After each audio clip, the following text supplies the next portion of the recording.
하나님의 말씀 보겠습니다. 마가복음 13장입니다. 마가복음 13장 9절부터 11절 말씀을 우리 같이 한 목소리로 읽도록 하겠습니다. 같이 읽습니다. 너희는 스스로 조심하라. 사람들이 너희를 공회에 넘겨주겠고 너희를 회당에서 매질하겠으며 나로 말미암아 너희가 권력자들과 임금들 앞에 서리니 이는 그들에게 증거가 되려 함이라. 또 복음이 먼저 만국에 전파되어야 할 것이니라. 사람들이 너희를 끌어다가 넘겨줄 때에 무슨 말을 할까 미리 염려하지 말고 무엇이든지 그때 너희에게 주시는 그 말을 하라. 말하는 이는 너희가 아니요 성령이시니라. 아멘. 이 시간 우리 양양모 목사님 나오셔서 말하는 이는 성령이시니라 라는 제목으로 말씀 전하실 때 큰 은혜의 시간 되시기를 바랍니다.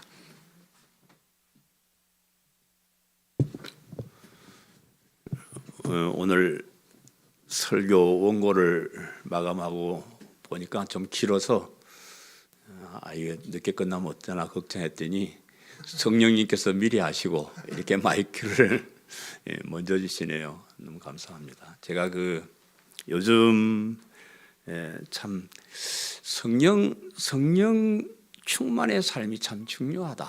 성령 충만한 삶이 참 중요하다. 그 굉장히 많이 느낍니다. 왜냐 그러면 성령님께서 충만하게 역사하시는 사람의 삶과 그렇지 않고 인간적인 생각으로 사는 사람의 차이는 엄청난 것이기 때문에 그렇습니다. 그래서 그런 눈으로 보면 성도님이나 목회자들이나 저분은 성령님 충만한 역사 속에서 사는구나, 아니면 저 사람은 그냥 자기 머리로 사는구나 하는 것이 많이 느껴지고 그렇습니다. 그래서 성령 충만한 삶을 추구해야 되겠다. 그렇게 이제 생각하는데 마침 좋은 책이 있어서 성령님을 추구하라는 A.W. 토저 목사님이 쓴 책인데 그 책을 제가 사서 읽고 있습니다.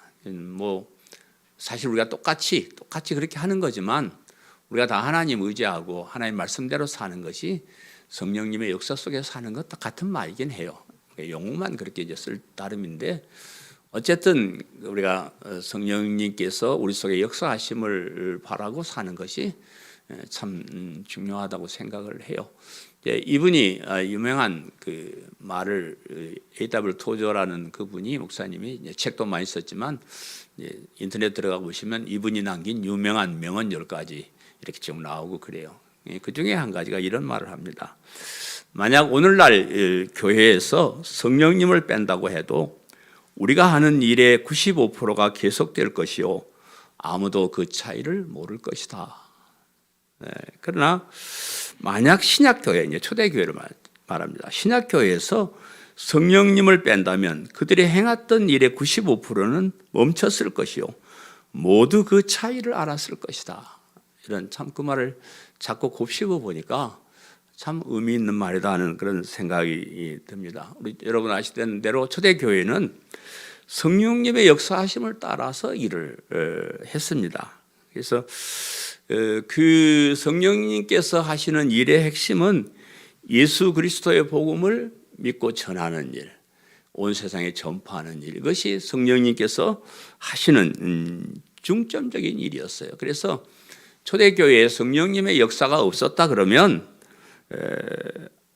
교회는 아무 일도 못했을 것이고 또 그런 당시에 처음으로 사람들이 알지 못하는 이런 복음이 세계 만방에 전파되게 하는 그 일은 못했을 것이다, 멈췄을 것이다, 이렇게 얘기를 하고, 그것은 사람들이 성령님께서 그렇게 하시는 것을 다 알기 때문에 그 차이는 사람들이 금방 알아차렸을 것이다, 이제 그렇게 얘기를 합니다. 그런데 이제 오늘날의 교회는 성령님께서 역사하지 않으셔도 많은 일을 한다는 거예요.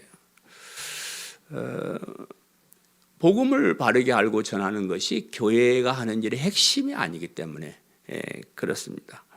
성령님께서 간섭하지 않으셔도 인간의 지식으로, 인간의 정으로 할 수 있는 일들이 참 교회 안에 많이 있기 때문에 그렇습니다. 그래서 성령님께서 교회를 통해서 하시는 일의 핵심이 복음 전파라는 것을 모르는 사람들이 많기 때문에 교회에 막 사람들이 많이 모이고 주여 했어 하면 성령님이 역사하시는갑다 그렇게 생각하고 그냥 그 차이를 아무도 몰랐을 것이다 그렇게 얘기를 하는 것 같습니다.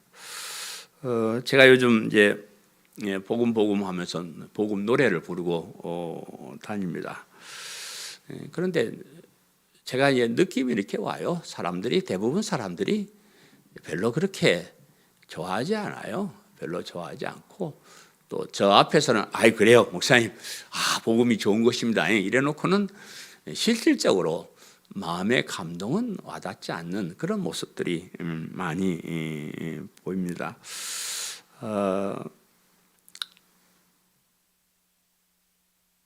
저는 그 차이를 성령님의 역사 차이라고 이렇게 생각을 합니다. 성령님께서 충만하게 역사하시는 것을 따라 사는가, 아직도 인간의 지식으로 사는가 하는 그런 차이가 복음을 대하는 차이가 아닌가 그렇게 생각을 합니다. 성령님께서 역사하지 않으시면 아무리 성경을 많이 읽고 신학적인 지식이 많다고 해도 복음을 그렇게 감격스럽게 받아들이지도 못하고 전하지도 않습니다. 인간의 지식으로만 성경을 보면 그걸 볼 수가 없기 때문에 그래요. 저는 참 이상하다. 사람들이 이렇게 성경의 핵심이 복음이고 교회가 해야 될 일이 핵심이 복음인데 왜 이렇게 다른 일을 하면서도 저렇게 잘난 척하고 저렇게 떳떳하게 사는가 그런 생각을 참 어줍잖게 제가 많이 합니다. 예수님 당시에 그 제자들 여러분 한번 생각을 해보세요. 예수님 당시의 제자들도 성령님의 충만하심을 받기 이전에는 예수님을 따라다니긴 했지만은 그 믿음이라는 게 뭔지 몰랐어요.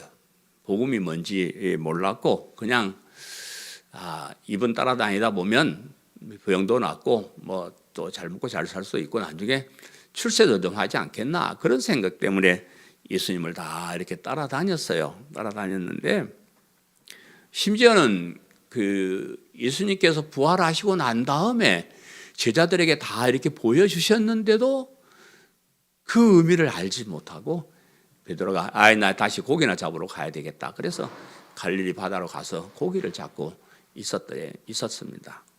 그런데 오순절에 성령님께서 임하시고 난 후에 비로소 예수 그리스도의 십자가의 복음, 그 부활, 그 의미를 깨닫게 되었어요.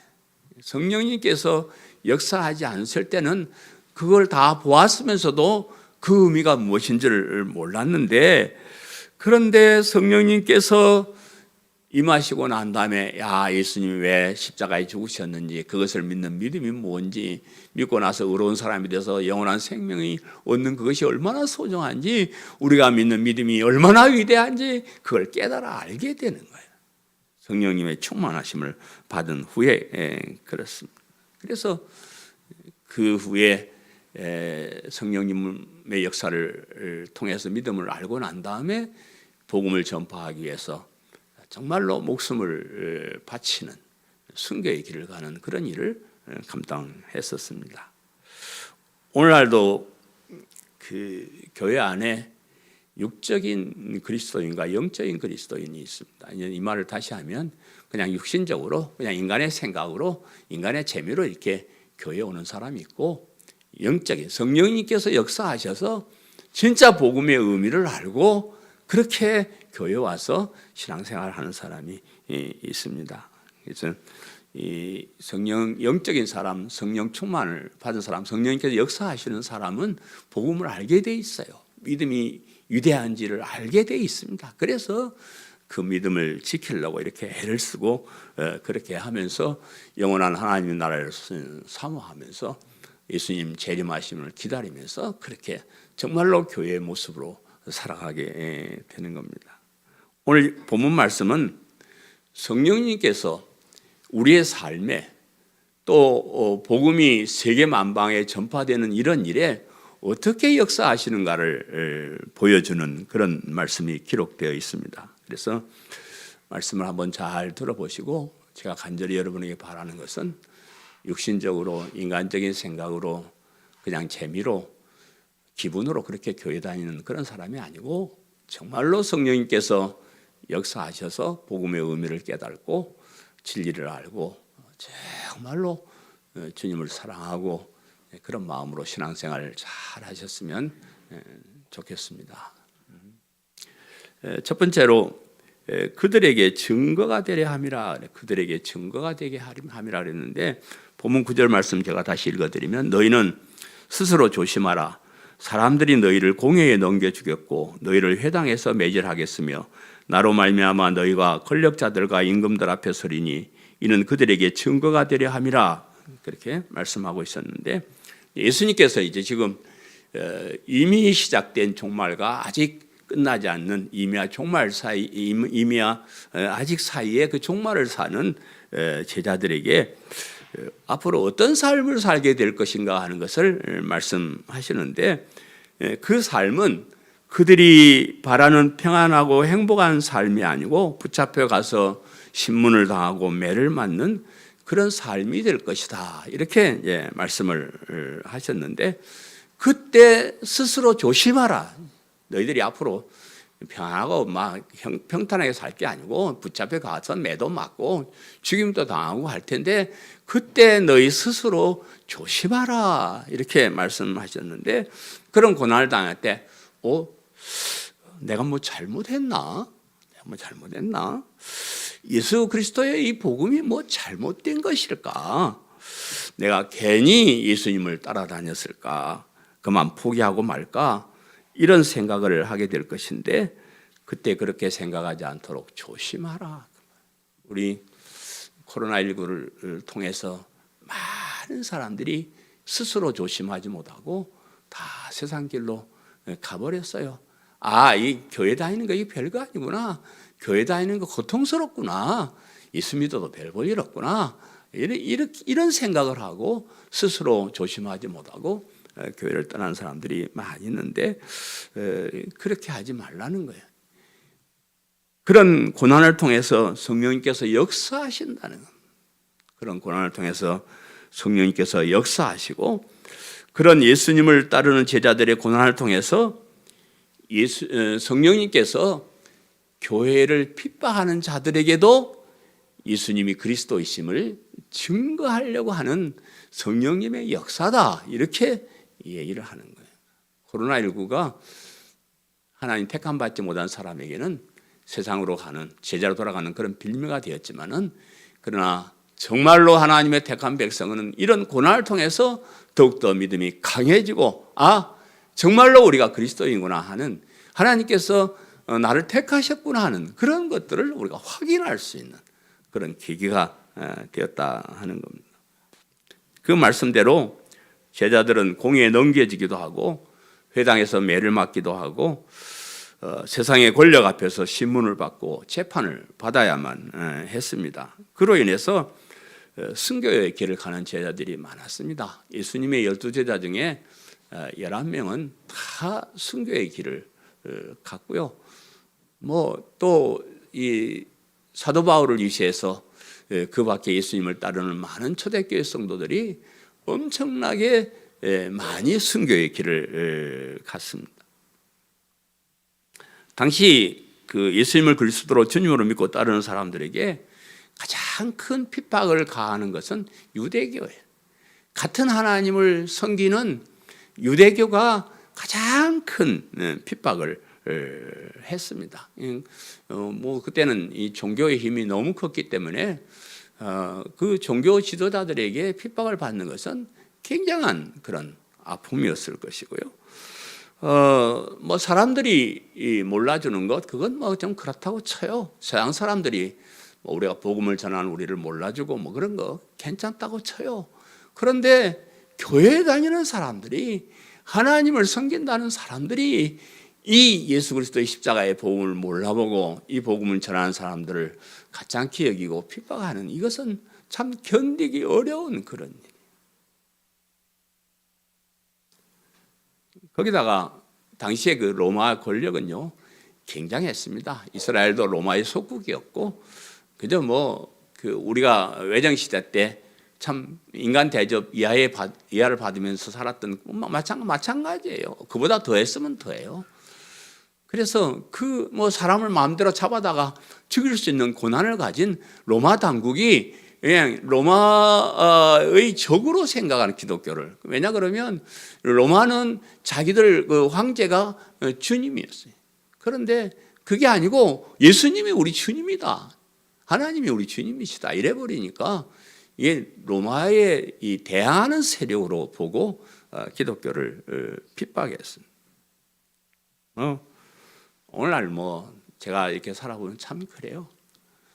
우리를 누가 알아줍니까? 교회에서 알아줍니까? 세상이 우리를 알아줍니까? 세상 사람들은 우리 보고요 착한 일하고 살으라 그래요.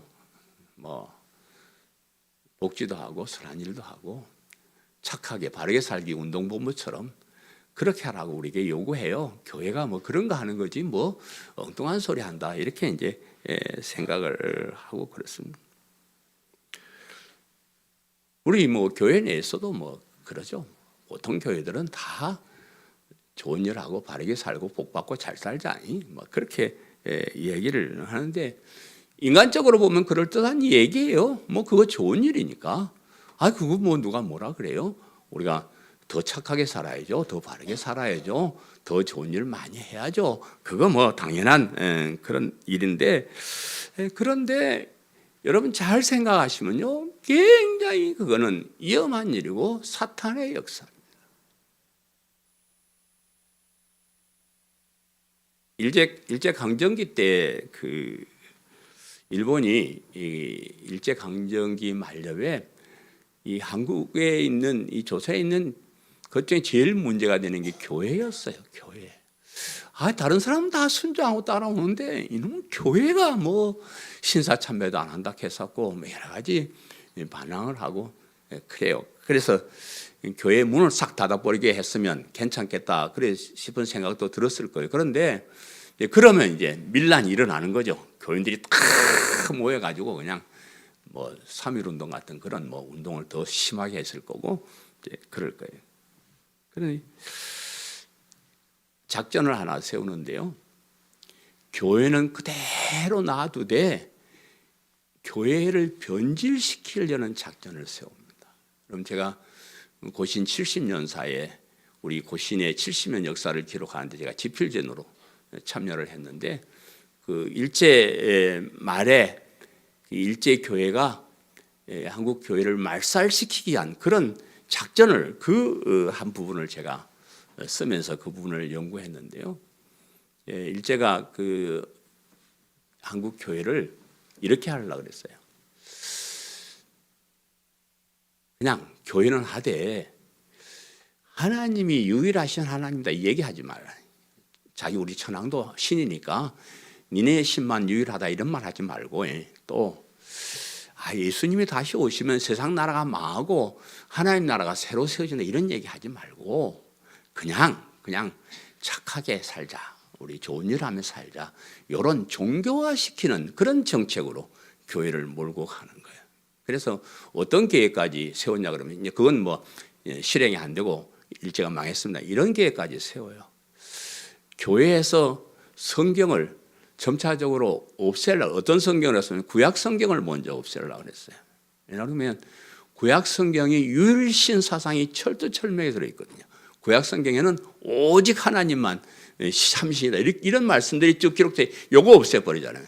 그래서 교회에서 구약 성경 없애고 그 다음에 서신서들 예수 믿으면 천국 간다, 의로운 사람이 된다, 하나님 나라가 다시 임한다. 요런 교리가 있는 요것도 없애버리고 뭐만 가지고 교회를 하라 그러냐 그러면 사복음서만 가지고. 여러분 사복음서 그러면 그게 다 예수님 얘기인데 괜찮지 않느냐 이렇게 생각할 것 같은데 다른 거 다 잘라버리고 사복음서만 가지고 하겠다는 의도는 뭐냐 그러면 예수님 말씀대로 착하게 살자는 거예요.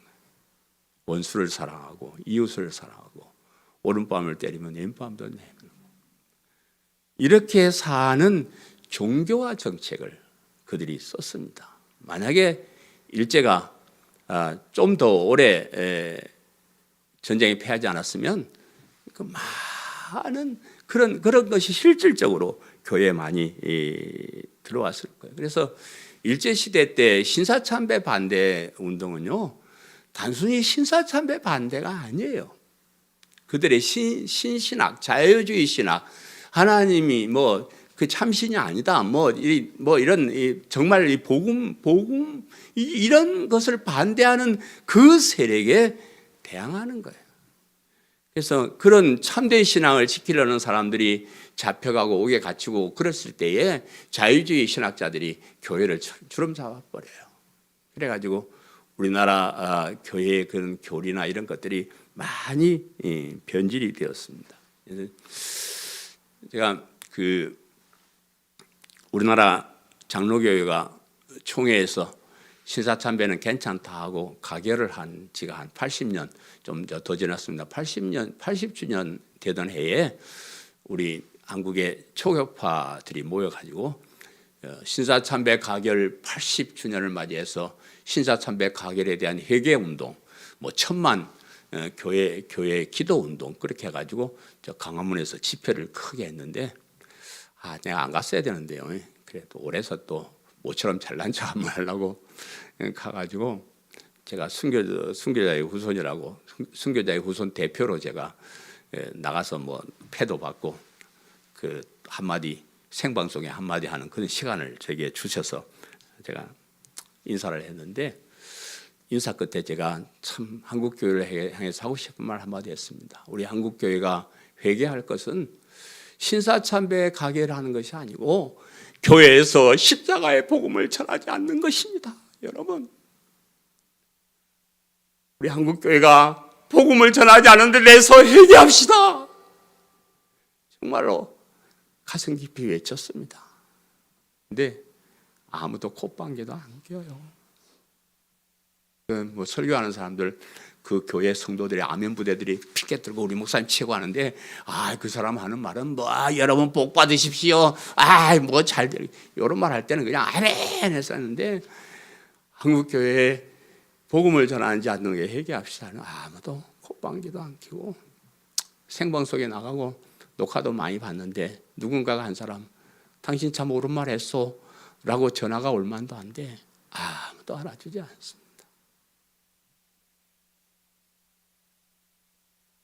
그 일제시대 때 우리 교회를 변질시켜서 종교화 시키려는 착한 일, 바른 일 하게 운동 그거 하던 것이 지금 그 사람들이 강요하지 않는데도 우리가 스스로 그 길을 가고 있다. 교회에서 천국 이야기, 십자가 복음 이런 얘기 못하게 해요. 큰 교회 가면 그거 못하게 합니다. 우리 동규 목사님이 강남에 있는 좀 큰 교회 가서 그 목사로 청빙을 받아서 가서 이 복음 설교를 했더니 교회 지도자들이 모여가지고 한번 부르더래요. 불러서 목사님 성경 얘기 좀 하지 마시오 설교 시간에. 복음 얘기하지 말라는 얘기 아니고 설교 시간에 성경 얘기하지 말고 세상의 철학이나 도덕이나 이런 좀 재미난 얘기 해달라고 그래서 때려쳐버리고 나왔어요.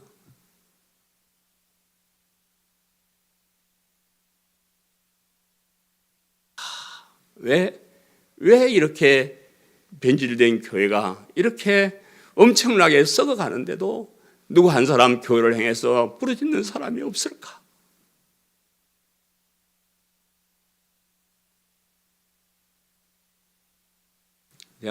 성령 하나님께서 왜 이렇게 일을 하시는가도 제가 조금 불만이 사실은 있습니다. 그러면 성령님께서 이렇게 성령님의 뜻이 복음을 전하는 사람, 복음을 전하는 것이 성령님의 역사하고 뜻이라고 그러면 어떻게 하면 좋겠어요? 복음을 전하는 사람 잘 되게 해줘야죠. 예? 복음을 전하는 사람은 교회가 막 부흥하고 뭣도 잘 되고 막 교회도 크게 때려지고 이렇게 해주시면 그러면 복음을 전부 다 복음을 전하려고 애를 쓸 텐데 성령님 그냥 안 하시는 거예요. 복음을 전하는 사람들은 교회도 시원찮고 사는 것도 시원찮고 멋있다. 그래. 우리 교회 다니는 성도들도 마찬가지예요.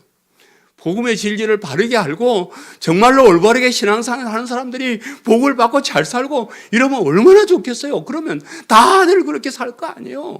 그런데 그렇게 사는 사람이 못 살아.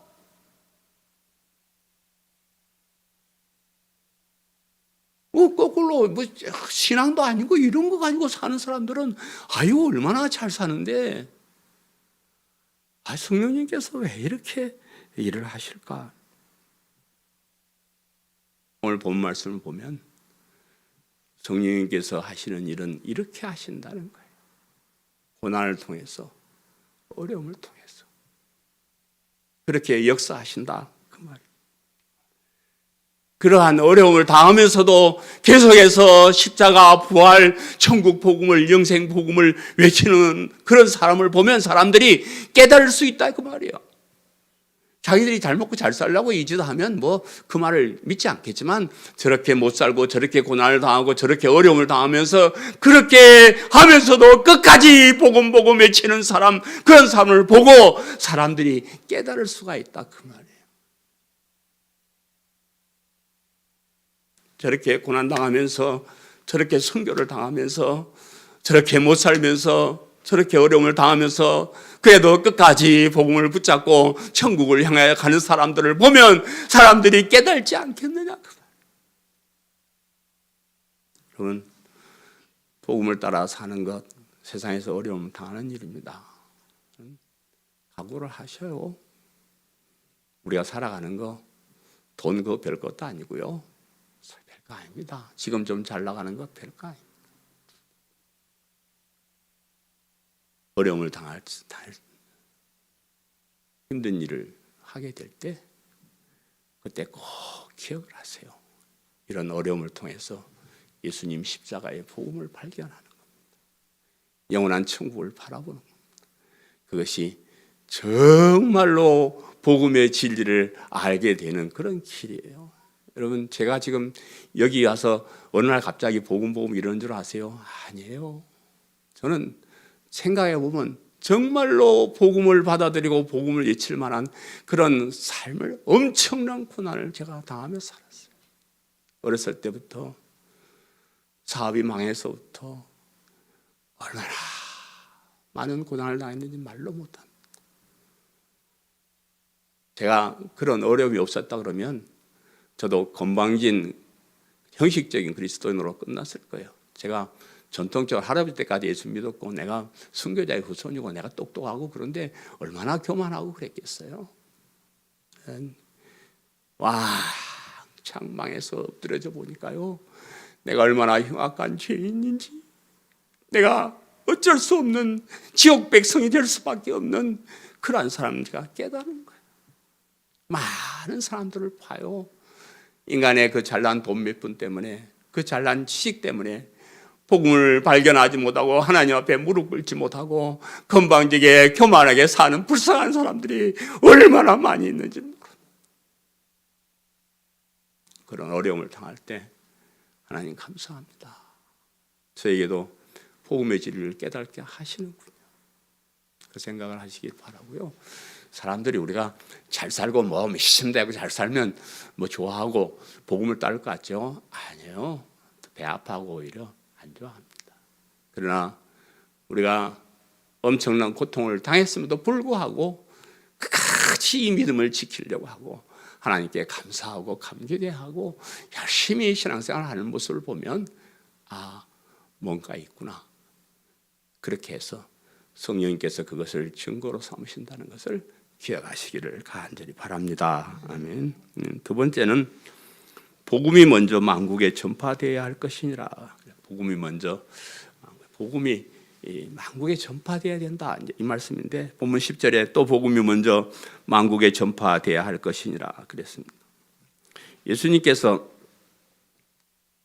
공생의 마지막에 제자들에게 당부하신 말씀은 복음이 전 세계에 전파되게 하라는 말씀이에요.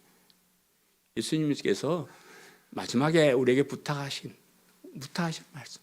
그렇잖아요. 사람 우리 인간들도 뭐 유언 같은 거, 유서 같은 걸 아주 소중하게 보는 것은 죽으면서 마지막으로 하는 정말 간절한 당부이기 때문에 그렇지 않습니까? 그래서 우리가 마가복음 끝에 가면 배우겠지만 마가복음 끝장 16장 15절에 또 이르시되 너희는 온 천하에 다니며 만민에게 복음을 전파해라.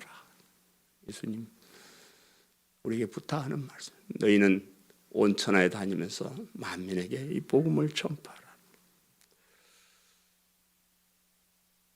예수님께서 그리스도로 세상에 오셔서 우리를 구원하시기 위해서 십자가에 죽으시고 부활하시고 승천하시면서 제자들에게 예수님을 믿고 따르는 그리스도인들에게 당부한 말씀은 온 천하에 다니면서 예수 그리스도의 복음을 전하라.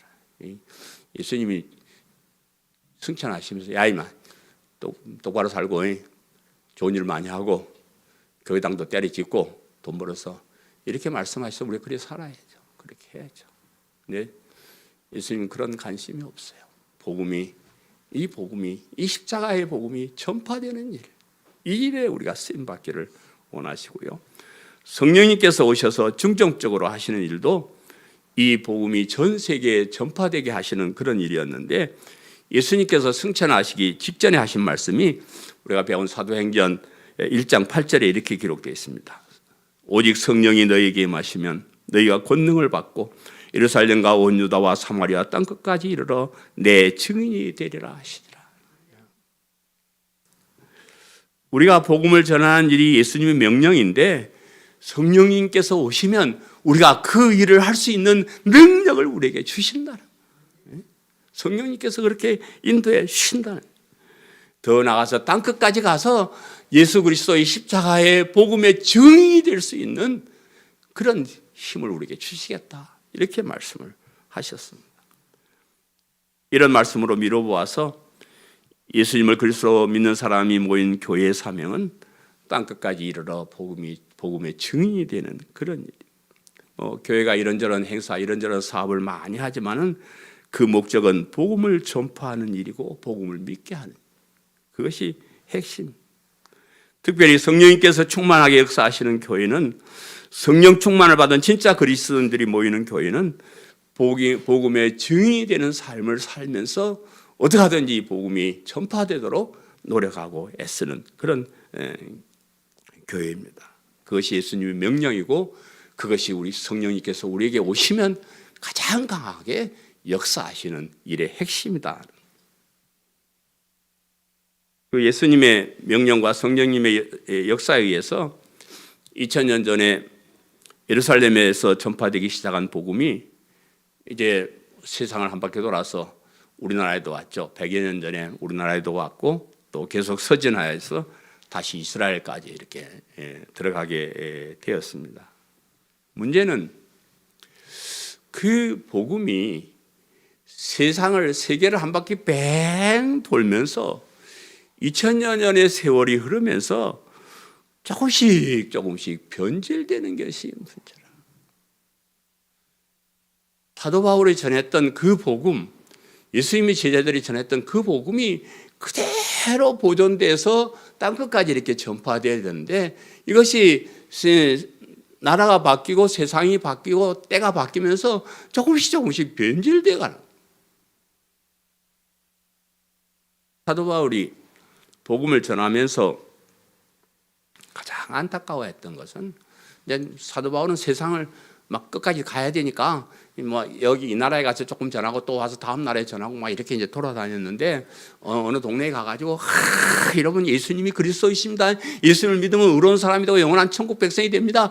그래서 복음을 딱 전하고 돌아서고 나오면 거기에 거짓 선지자가 들어와가지고 그 복음을 변질시켜. 아니야 그거 아니야. 그게 뭐 믿는다고 다 되냐? 할례도 받아야 되고 제사도 지내야 되고 그러는 거지. 십계명도 지켜야 되는 거지. 그게 믿는다고 바울처럼 하는 그게 뭐 믿는다고 되는 게 아니야. 이렇게 복음을 변질시켜 버려요. 그러면 사도 바울이 답답해서 다시 그 도시를 가가지고 그러지 말고 그런 거 소용없어. 나 율법 선생이고 나 정말 율법에 잘하는 사람인데 그거 아니야. 예수님을 믿어야 돼. 이렇게 해놓고 돌아서면 또 변질이 되네. 그래서 갈라디아 교회에게 편지를 해요. 다시 또 못 가니까 그냥 이제는 시간이 없어. 편지라도 써서 이렇게 주는데 이렇게 말을 해요. 그리스도의 은혜로 너희를 부르신 이를 이같이 속기 떠나 다른 복음을 따르는 것을 내가 이상하게 여기노라.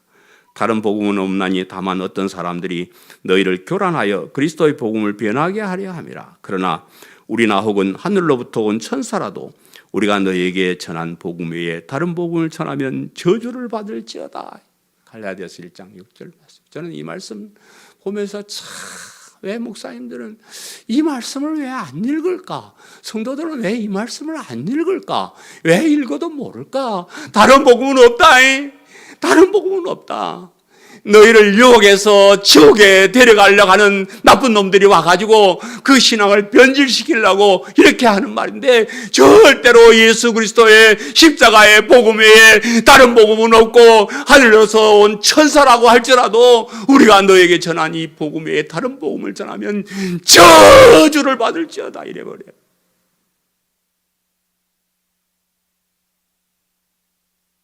근데 뭐 사람들이 성경을 읽는지 마는지 잘 모릅니다. 이런 말 잘 모르더라고요. 우리 중세시대 로마 가톨릭 교회를 보면 이 복음이 완전히 변질돼 버린 거죠. 예수님을 그리스도 믿는 믿음으로 의로운 사람이 된다는 이 진리를 바꿔가지고 아예 그게 아니고 행함이 있어야 돼. 똑바로 살아야 돼. 그래야 의로운 사람이 되는 거야. 이렇게 가르쳐버려요. 왜냐 그러면 그게 돈벌이 하긴 참 좋아요. 여러분, 제가 목회하는 거요 참 어렵게 했다는 걸 제가 깨달아요. 왜냐 그러면 여러분에게 공갈 협박하고 똑바로 안 살면 하나님이 저주한다 이래버리면 여러분 어떡할 거예요? 그래도 좀 더 따라오겠죠. 좀 괜찮아요. 예수님 믿는 믿음만 있으면 돼요. 좀 부족하면 어떻고 좀 충성 못하면 어떻습니까? 이렇게 말하니까 사람들이 별로 안 따라와. 그래서 내가 목회 다시 하면 이러지는 말아야 되겠다. 그래도 가끔은 공갈도 좀 하고 복음을 위해서 복음을. 근데 그렇게 하는 교회들은 돈벌이가 잘 돼. 목사님들도 헌금 많이 하니까 떵떵거리고 잘 살고 그래요. 로마 캐톨릭이 그랬어요. 그래서 면죄부도 팔고요. 그래가지고 호화롭게 그렇게 살았어요. 그래서 칼빈이나 루터나 교회를 계획한 사람들이 로마서에 있는 로마서 1장 16절 17절을 말씀을 보고 오직 의인은 믿음으로 말미암아 살리라 이 말씀이구나. 믿음 외에는 아무것도 없구나. 안 되는구나. 이걸 깨닫고 교회를 계획을 했어요.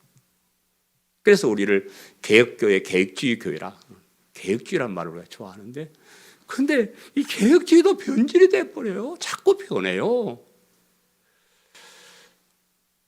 우리나라의 초창기에 복음이 들어올 때요, 사실은 이미 많은 부분이 변질된 복음이 들어와요.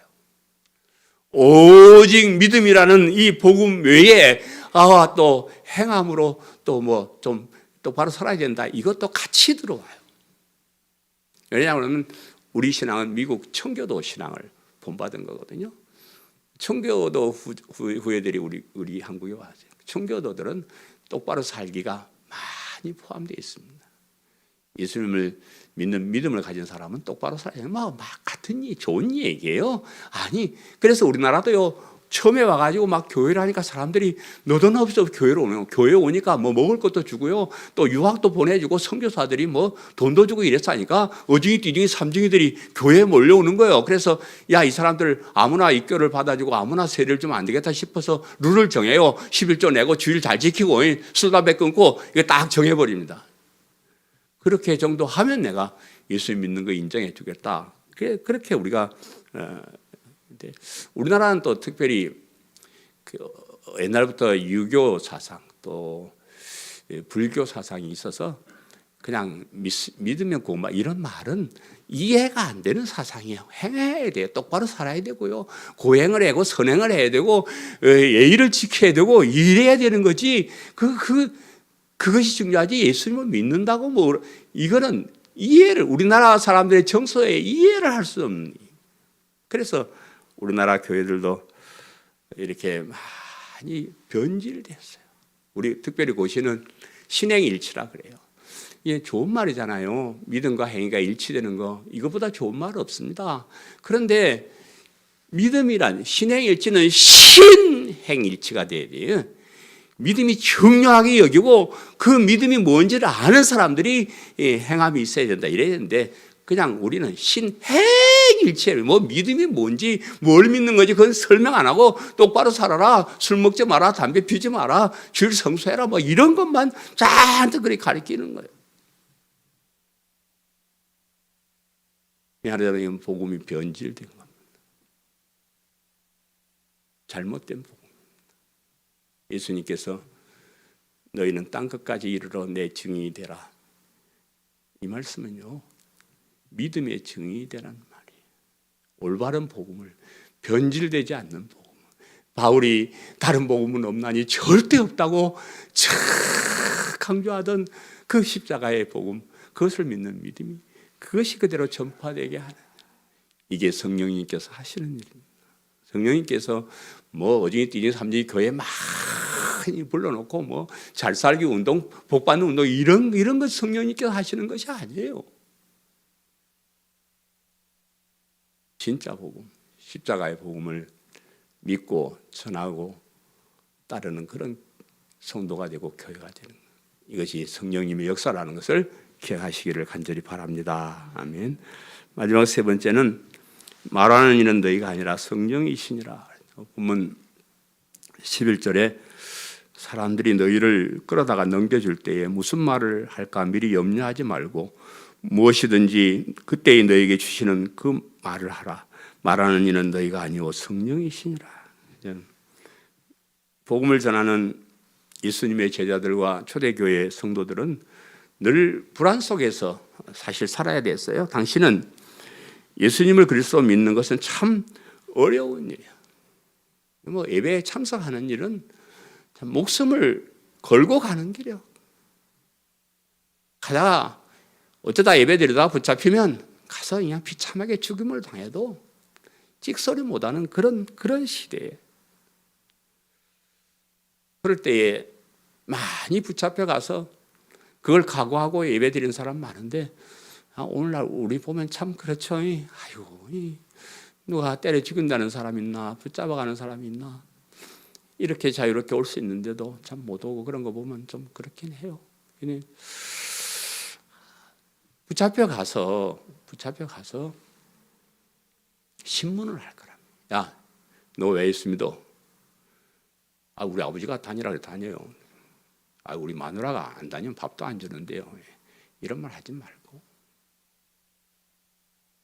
진짜 그 사람들의 가슴을 찌를 만한 그런 말을 해야 돼요. 그럼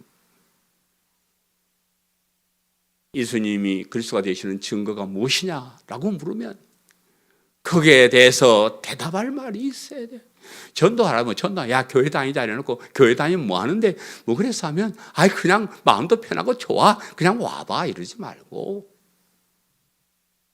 그들을 향해서 우리가 가진 복음을 믿는 믿음이 얼마나 위대한지 확실하게 얘기해 줄 수 있는 그런 말이 우리 속에 있어야 되는데 그 말을 하게 해주시는 이가 성령님이시다고.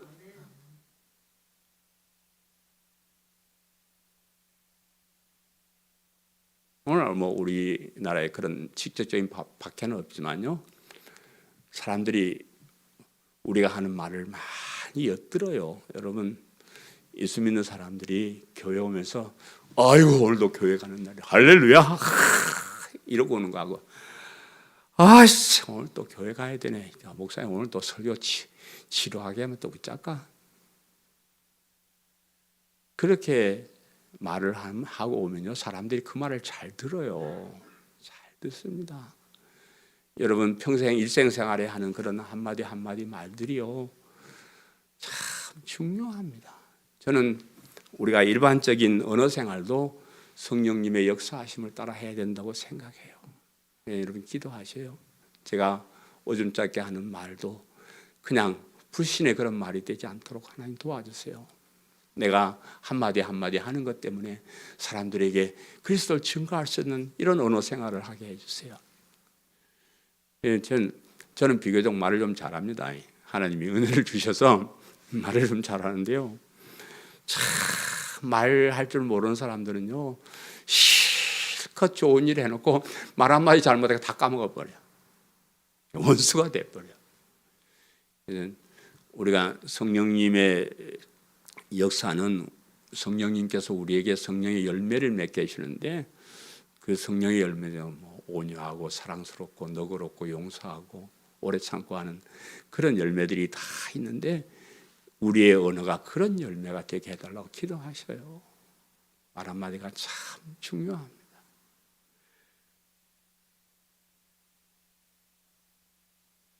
특별히 우리 목회자들의 언어 생활 참 중요해요. 우리 목회자들의 언어 생활 중에 제일 핵심이 강단에서의 설교잖아요. 강단에서 목사님들이 올바른 복음을 전해야 성도들이 그 진리를 따라 살 수가 있는데, 뭐 강단에서 그런 얘기를 안 하니까 여러분 어디 가서 그걸 배우겠어요. 그래서 목사님들이 어떻게 설교하는가, 인간적인 머리로 지식으로 설교하는가, 성령님께서 충만하게 역사하심으로 하는가, 참 중요하다. 저는 그런 하나님 은혜를 참 많이 깨달은 사람이에요.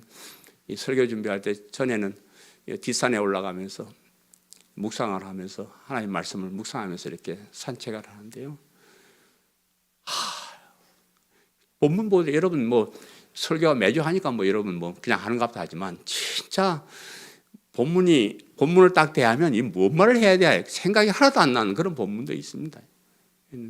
산책을 다 하면 하나님이 하나하나 이렇게 깨닫게 해주셔요. 얼마나 감사한지. 어느 날은 제가 그냥 소나무를 붙잡고 헝헝 울 뻔했어요. 감격해서. 성령님께서 이런 말을 저에게 주시는군요. 성령님께서 이런 능력을 저에게 주시는군요. 성령님께서 이런 복음적인 설교를 할 수 있도록 하나님 도와주시는군요. 감사하고 감격하고 그랬습니다. 우리가 이번 월요일 날 양정훈 목사 순교 기념사업회 발기인 대회를 하고 현판식을 하면서 그 속에 복음연구소라는 그 단체를 하나 시작을 했습니다. 우리 기념사업회가, 순교 기념사업회가 무엇을 할 것인가? 우리 순교 기념사업회가 순교자를 자랑하면 저는 그거 별 의미 없다고 생각합니다. 그건 또 인간적인 자랑이에요. 그분이 뭘 했는지, 어떤 좋은 일을 했는지, 물론 그런 것도 알려야 되겠지만은 그것이 핵심이 돼서는 안 된다고 생각합니다. 저는 그 순교자의 가슴 속에 있던 그 뜨거운 믿음, 그가 가지고 있는 그 믿음이 무엇이었길래 그 좋은 것 다 버리고 순교의 길을 가면서까지 그 믿음을 지키려고 했을까?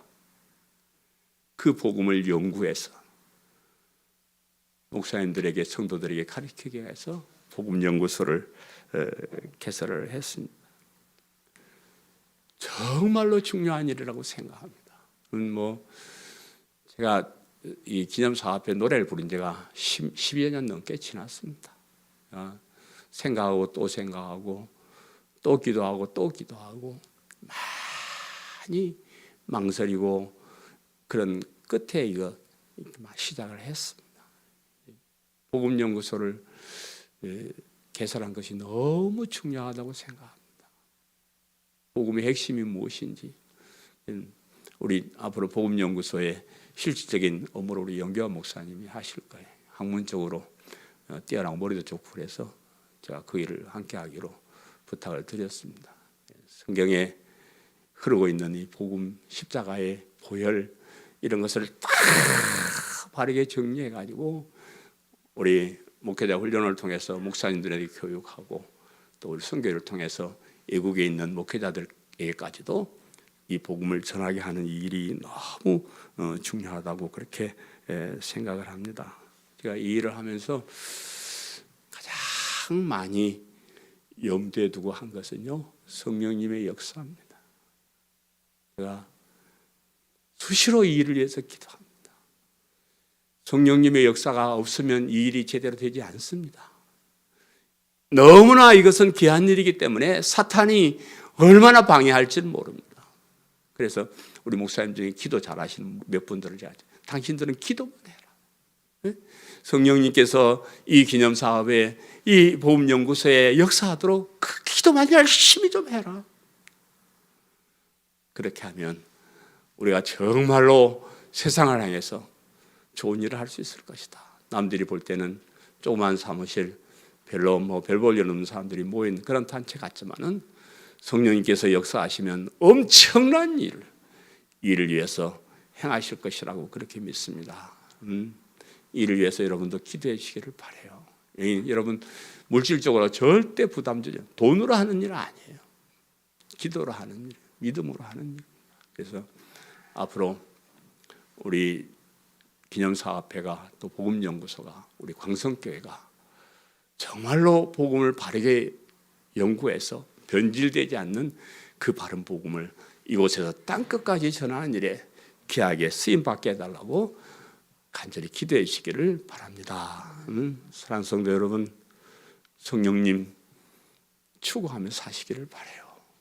성령님 나에게 강하게 역사해 주시기를 간절히 기도하며 사시기를 바랍니다. 성령님은 우리가 이 땅에서 화려하고 잘 사는 것보다는 고난을 통해서 어려움을 통해서 하나님의 뜻을 이루어간다 했습니다. 어려움을 당할 때 이 말씀을 기억하시고요. 우리가 복음을 세계 만방에 전해야 되는데 변질되지 않는 진짜 복음을 세계 만방에 전할 수 있도록 위해서 기도해 주시기를 바라고요. 또 이런 모든 이런 일들을 위해서 성령님께서 마땅히 우리에게 할 말을 주신다고 했습니다. 성령님께서 우리 복음연구소를 통해서 또 소속한 목사님을 통해서 마땅히 세상을 향해서 외쳐야 될 그 복음 말씀이 우리에게 주어질 줄 믿습니다. 이를 위해서 기도하시고 이 귀한 일에 저와 함께 쓰임받는 우리 성도님들 되시기를 간절히 바랍니다. 아멘.